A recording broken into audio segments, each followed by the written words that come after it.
السلام علیکم ورحمت الله وبرکاته. ملګرو زه بیا درته هرکلی وایم په خوب انګلیش اکیډمي کې لکه څنګه چې موږ تاسو په های انګلیش کلاس کې ټینسز شروع کړي دي.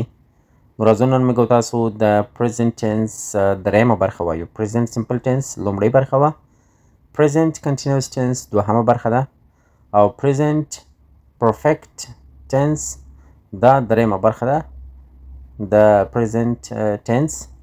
نو راځو اوس موږ تاسو د دې زمانې په تعریف باندې، په مثالونو باندې او ورسره نور اضافي معلوماتو باندې خبرې اترې کوو. نو هیله ده چې دا ویډیو تر اخره پورې درسره وګورئ، تر څو پورې مو په دغه ټینس باندې په مکمل ډول سره سر خلاص شي. او انشاءالله چې هر څومره معلومات وي ما ستاسو لپاره په همدې ویډیو کې راجمع کړي دي مکمل. چې دا ویډیو تر اخره پورې وګورئ نو انشاءالله ستاسو لپاره به نور هیڅ هم د زده کړې لپاره پاتې نه شي، هر شی به مو په همدې ویډیو کې زده شي. راځو موږ تاسو یې له تعریف څخه شروع کړو. دغه زمانه present perfect tense is used to describe an action completed recently, an action completed an unknown time, or an action that started in the past and still continues. په پښتو کې موږ تاسو دا رقم تعریفو. present perfect tense اوس بشپړه زمانه یعنی کامل زمانه. صحیح دی؟ اوسنۍ کامل زمانه هغه زمانه ده چې د داسې کار لپاره استعمالیږي چې همدا اوس کامل شوی یا بشپړ شوی وي، وخت یې معلوم نه وي یا په تیر وخت کې پیل شوی وي او تر اوسه دوام ولري هغه کار. د دې کارونو لپاره موږ تاسو دغه ټینس کارولی شو. راځو موږ تاسو یې اول یو فرمول وایو. مثبته جمله. مثبته جمله یا افایرمیټیو سنټنس فرموله دا رنګه دی چې اول به سبجیکټ وي، بیا هیلپینګ ورب چې کوم has have دی. صحیح دی؟ سبجیکټ پلس has or have plus third form of the verb plus object plus full stop. صحیح دی؟ نو دا یوه فرموله او اوس راځو موږ تاسو په همدغې فرمولې سره ورته جملې جوړو. I have finished my homework. I subject plus have plus finished. دریم form of the verb finished دی. صحیح دی؟ نو I دلته subject شو، بیا have، بیا finished او نور کمپلیمنٹ. صحیح دی؟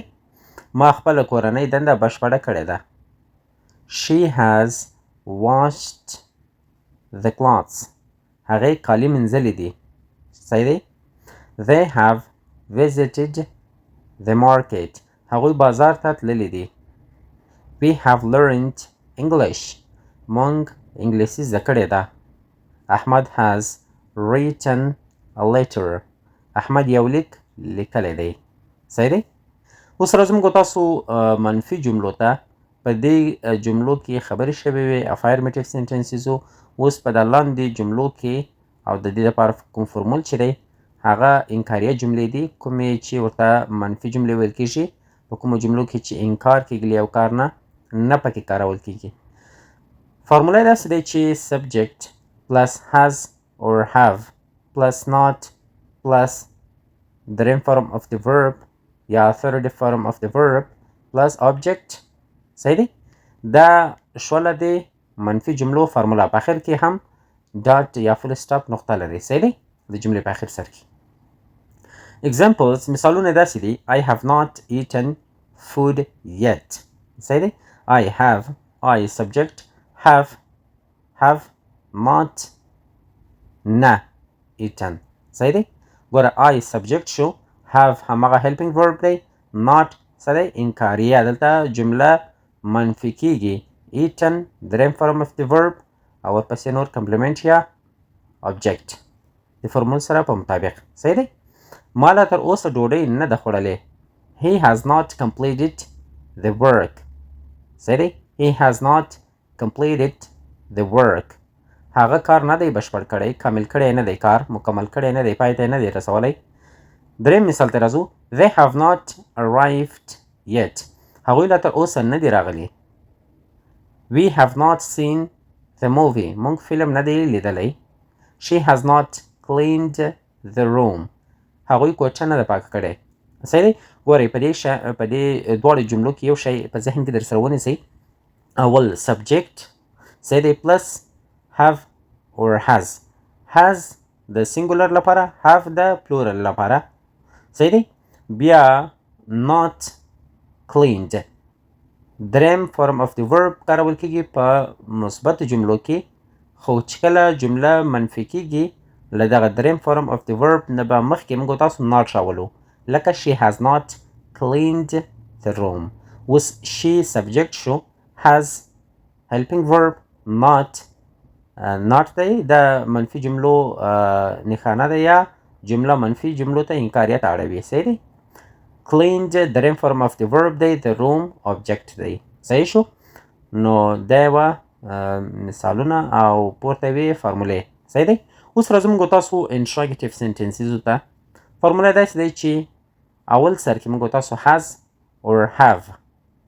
or have د helping verb دی، د دې ټینس فعل کومکی دی، دا به په اول سر کې راځي، بیا به سبجیکټ راځي. صحیح شو. په دوړو پورتنیو جملو کې هلته لومړی سبجیکټ راتللو، خو دلته په دوهمه خانه کې سبجیکټ یا فاعل دی. صحیح دی. ګورئ has or have پلس سبجیکټ پلس دریم فرم اف د ورب، دریم حالت د ورب، دریمه بڼه د ورب، third form of the verb plus object plus question mark. Examples ته مثالونو ته راځو. Have you finished your work؟ آیا تا خپل کار بشپړ کړی دی، کامل کړی مو دی، تر سره کړی مو دی، سر ته مو رسولی دی؟ صحیح شو. ګوره have you finished. صحیح دی. have هماغه helping verb دی، you subject دی، finished دریم فرم of the verb دی، نور ورپسې کمپلیمنٹ. صحیح دی. د جملې مکملوالی څه چې وي. has she cleaned the room؟ آیا هغې کوټه پاکه کړې ده؟ have they gone to school؟ آیا هغوی ښوونځي ته تللي دي؟ has احمد eaten dinner؟ آیا احمد ماښامنۍ خوړلی دی یا د ماخوستن ډوډۍ خوړلې؟ have we learned this lesson؟ آیا موږ دا سبق زده کړی دی یا دا درس مو زده کړی دی؟ دا در سره زده کوي چې uses of has or have. صحیح دی. یعنی د have لپاره کوم سبجیکټ موږ تاسو کاروو. helping verb که چیرته have وي د دې لپاره سبجیکټ موږ تاسو راولو I. صحیح شو. یعنی د I سبجیکټ لپاره have helping verb، د he لپاره has، د she لپاره has، د it لپاره has، د you لپاره have، د we لپاره have، د they لپاره have. صحیح شو. نو دغه هغه شیان دی چې تاسو باید په نظر کې در سره ونیسئ چې د has لپاره د سینګولر لپاره که چیرته فرد واحد وي، صحیح دی، بیا has، او که چیرته مفرد وي یا جمع وي هغه لپاره have. لکه I اوس موږ تاسو له I سره have لګو. صحیح دی. له we سره have لګو. صحیح دی. له دې سره have لګو، او it she he د دې سره موږ تاسو has لګو. راځو موږ تاسو بل نقطې ته چې بله نقطه دا دی چې دریم فرم اف د ورب کوم چې دی دا لږ په ذهن کې در سره وساتئ چې دریم فرم اف د ورب موږ تاسو څنګه پیژندلی سو. لکه مثلا موږ تاسو یو ورب لرو go، دا اول حالت د ورب دی، دوم حالت went دی، دریم حالت gone دی. نو اوس په پرفیکټ ټینسیزو کې موږ تاسو gone کاروو. صحیح دی. دریم حالت د ورب. تلل مثلا په پښتو کې موږ تاسو ورته وایو. اوس راځو یو بل ورب راخلو، لکه خوړل ته موږ تاسو وایو eat. صحیح شو. eat اول حالت د ورب، ate دوم حالت د ورب، eaten دریم حالت د ورب یا third form of the verb. صحیح دی. همدارنګه لیکل write wrote written، see saw seen، do did done، speak spoke spoken، drive drove driven. Uses of present perfect tense وایو recently completed actions. صحیح شو. یعنی همدا اوس بشپړ شوی کار، لکه کوم کارونه دغه ټینس دغو کارونو لپاره کارول کیږي. صحیح. uses دي. I have just finished my homework. ما همدا اوس خپله دنده بشپړه کړې ده. صحیح شو. بل چې دی دغه دی لکه موږ تاسو وایو unspecified past actions، نامعلوم وخت کې ترسره شوی کار. صحیح شو؟ لکه I have visited لاهور، زه لاهور ته تللی یم. نو اوس راځو موږ تاسو دریم ته چې دریم هغه کار دی چې تر اوسه دوام لري. مثلا په تیر کې شروع شوی دی او تر اوسه پورې دوام کړی وي، دا هم په پریزنټ پرفیکټ ټینسونو کې راځي. صحیح؟ لکه I have lived here for 5 years، زه دلته له 5 کلونو راهیسې اوسېږم. صحیح شو؟ نو 5 کاله مخکې دغه کار ما شروع کړی او دوام یې پیدا کړی زما اوسېدل، چې دلته ما کرایه ورکړې او زه دلته اوسېدلی یم پکې، تر اوسه پورې دوام کړی دی. صحیح شو؟ یو څو کامن دغه درته وایم مسټیکس کوم چې موږ تاسو اشتباهات کوو تر څو پورې دغه درس مو په ذهن کې کینی. د درس کومې خاصې نقطې چې دي چې هغه هیلپینګ ورب دی. صحیح دی؟ مثلا موږ تاسو وایو he have completed the work، آیا دا جمله رښتیا ده که اشتباه، غلطه ده که صحیح؟ صحیح دی؟ دا معلومه خبره ده چې د هی لپاره موږ تاسو have نه کارو، دا جمله اشتباه ده. اصلي جمله څنګه ده؟ he has completed the work. صحیح شو؟ هغه کار بشپړ کړی دی. دومه جمله مثلا I has eaten food، دا اشتباه دی ځکه د I لپاره موږ تاسو have کارو. I have eaten food. صحیح شو؟ I subject، have helping verb، eaten دریم form of the verb، food object. صحیح شو؟ نو دا د مثبته affirmative جمله. یو بل مثال she has went to school، دا ولې اشتباه ده؟ ځکه چې د شي لپاره خو has هم کارول شوی دی. نو بیا څنګه اشتباه راتللی سي؟ دلته په دې خاطر اشتباه دی چې دوم حالت د ورب موږ تاسو په جمله کې نه کاروو، دریم حالت د ورب موږ تاسو په یو جمله کې کاروو چې هغه جمله پریزنټ پرفیکټ ټینس وي. لکه she has gone to school. صحیح شو؟ هغه ښوونځي ته تللې ده نجلۍ.